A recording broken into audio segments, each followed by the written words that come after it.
Hi, it's Chris Moore with Senior Remodeling Experts. Welcome to Aging in Place is a Team Sport. It's a video series where we talk to different providers. We explore how families, professionals, and communities can come together to help older adults live safely, comfortably, and independently at home.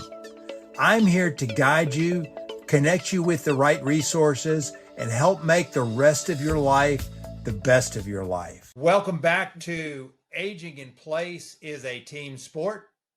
Today I have with me Jarrod Hines with Farmer Auctions, and Jarrod's piece in the puzzle is, what do we do with all this stuff?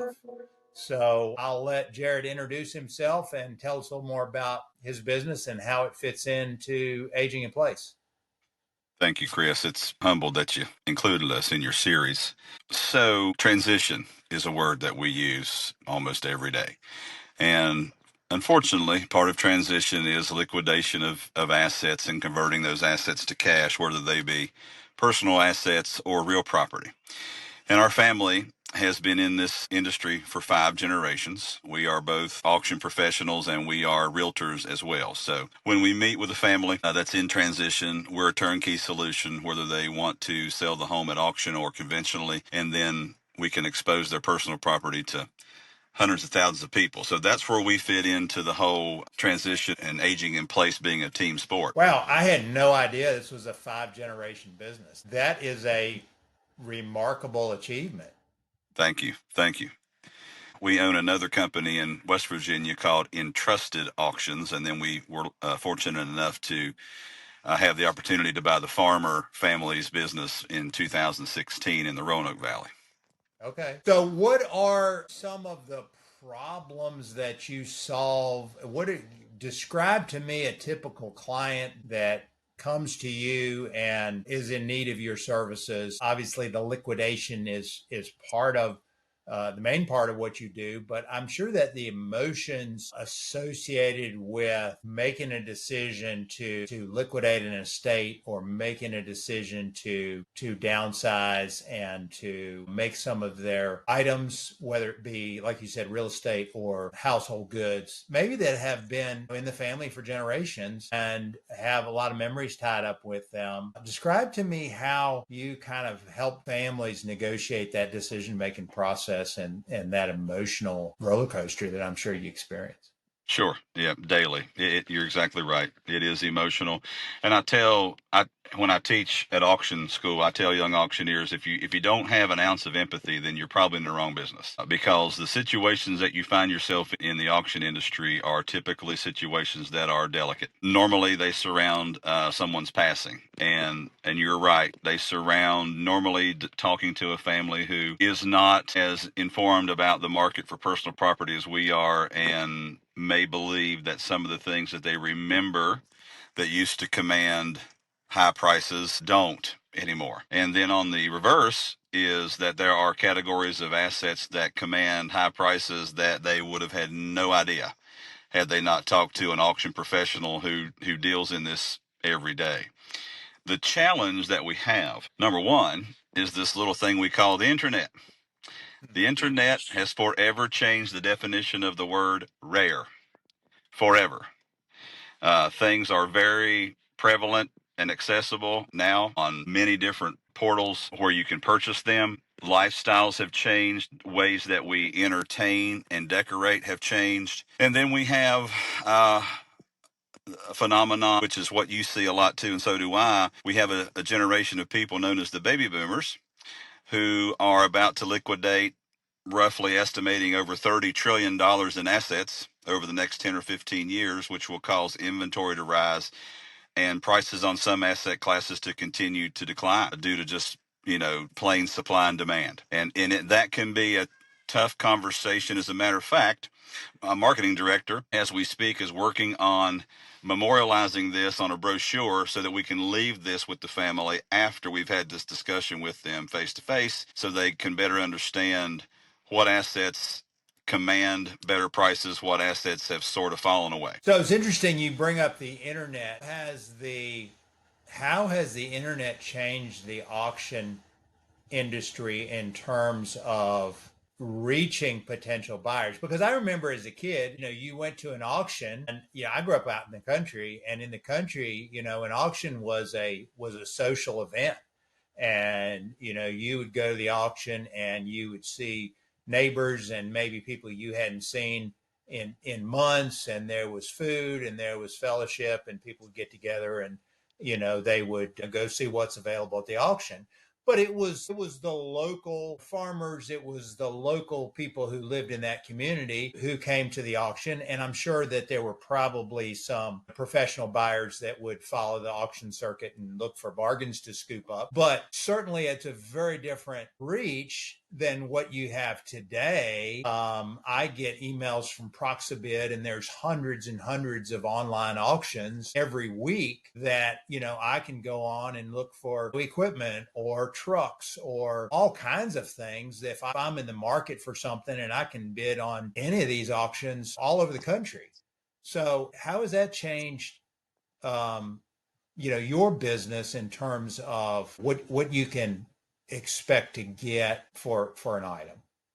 Well, as you can imagine, the fifth generation trying to convince the fourth generation that we needed to move our business online was not an easy conversation. What we know to be true is that the marketplace is much broader, and the assets are exposed to hundreds of thousands of buyers across the duration of the auction, which, to your point, what that does is it mitigates risk for the client. The prices that you receive are a sampling of what hundreds of thousands of people thought those items were worth, not just 47 people standing in your backyard on a Saturday. Okay. Right. Now you're talking to the biggest auction fan in the world, live auction, love to call bids, love the backyard. I miss those days, and that was social networking, but that has moved online. And um, what we knew, what we know now that we really knew in our hearts back then was the majority of the people that are there in the yard on that particular Saturday are really not there to enthusiastically bid. They may buy one or two things, but they are there to see their neighbors, eat lunch, pay honor to the estate, and leave. What we know online is if there are 300 buyers registered for an auction online, I would argue that probably all 300 of those buyers have placed bids, because you do not have to register to look at the auction. You have to register to place a bid in the auction. And so it's more of a true data set online. It's a much broader marketplace. I've sold sports cars to people from California. One of our best jewelry buyers is from Texas. Okay. Right. The more desirable it is, the more shippable it is, the broader your market. And we've syndicated with partner companies that believe like we do, and we share content across multiple websites to expose the assets of our clients to, like I said, hundreds of thousands of buyers at the click of a button, just organically when we activate the auction. On things like jewelry, is there a like coins or some of those kinds of collectible things that could be graded or certified, or is there a process if you have an estate that has um some fine jewelry or some old coins or that kind of thing? Do you do anything to certify the value, or is it totally caveat emptor? It's both. We Okay. have built a model where we go out of our way to qualify the finer things that cross our path: jewelry, coins, firearms, cars, those types of things. So we have the areas for, and when I say the area, I'm talking south of Richmond.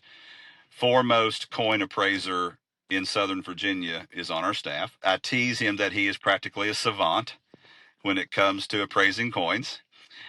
We sell probably $750,000 to $1 million in coins a year, and Mr. Wall evaluates those, looks for the nuggets, and there's metallurgical value, then there's scarcity value, both Mhm. when it comes to coin.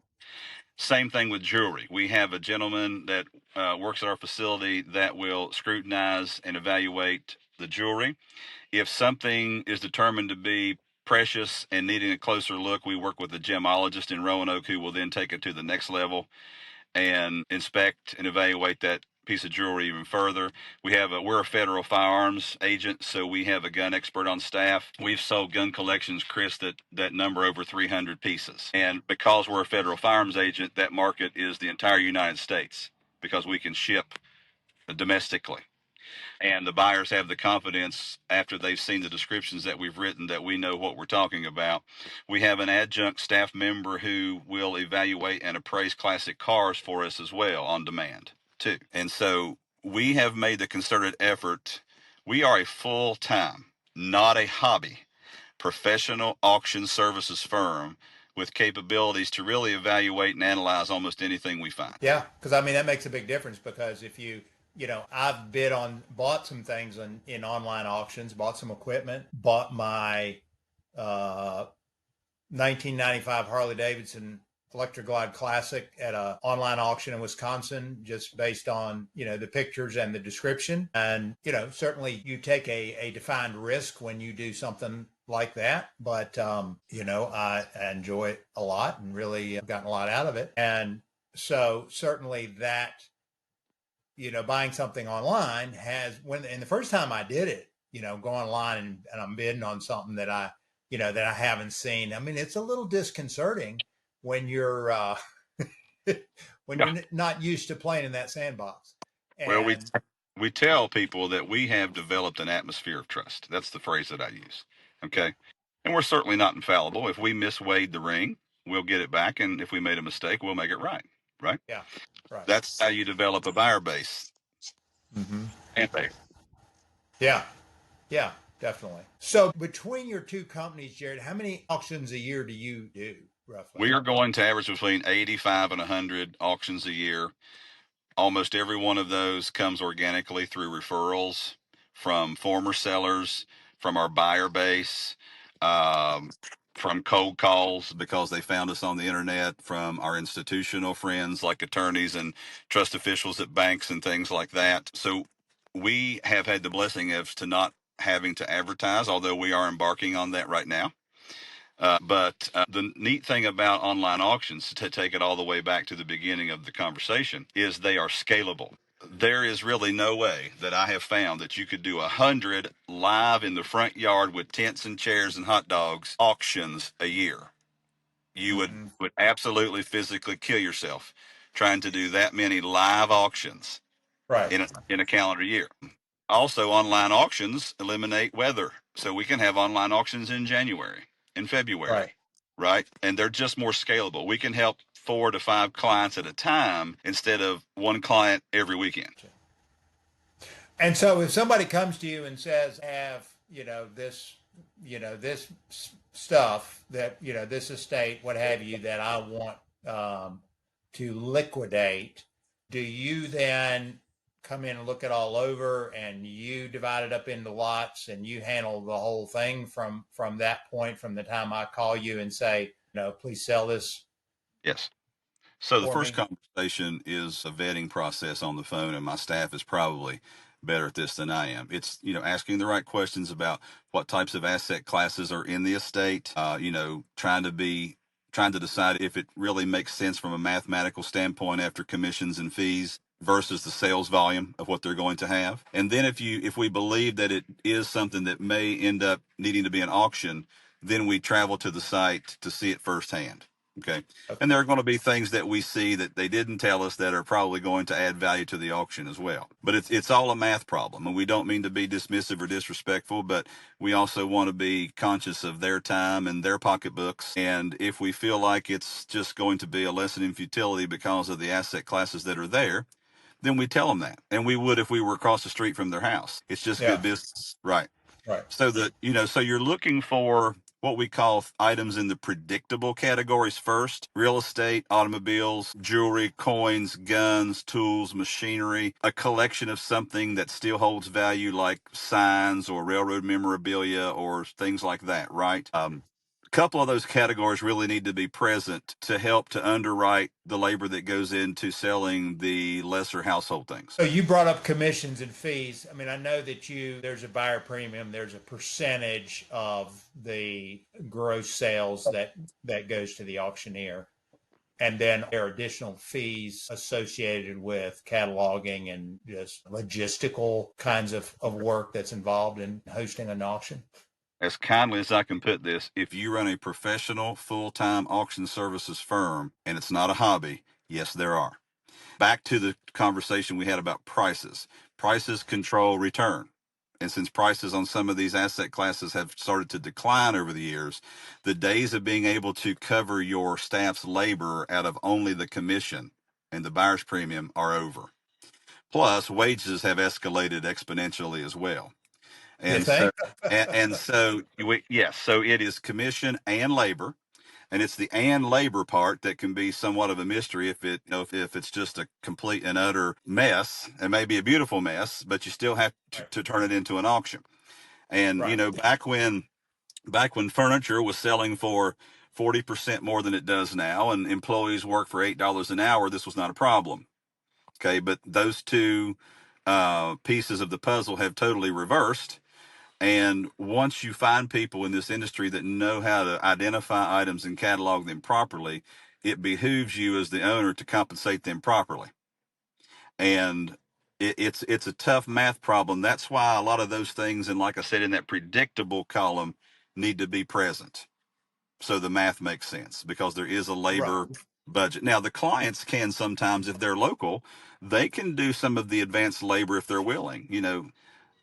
Most Okay. people can sort the china and the toys and the trade memorabilia and the jewelry. You can at least sort it. You don't have to know which part of that is valuable and which is not. But you can save several $1,000s in labor just doing the advanced sorting. Right. But I'm sure also there are families that, just want you to handle everything and, Absolutely. they got enough going on, as it is and just, take care One of of my business and one of my favorite turnkey stories was a family that from Texas who had the relatives here in Roanoke. And unfortunately, their father and brother passed away within months of each other. And they literally owned houses on opposite sides of Williamson Road. And they flew into town, met with us for maybe 4 or 5 hours. They had 4 cars, 2 houses, about 80 guns, ammunition for those guns.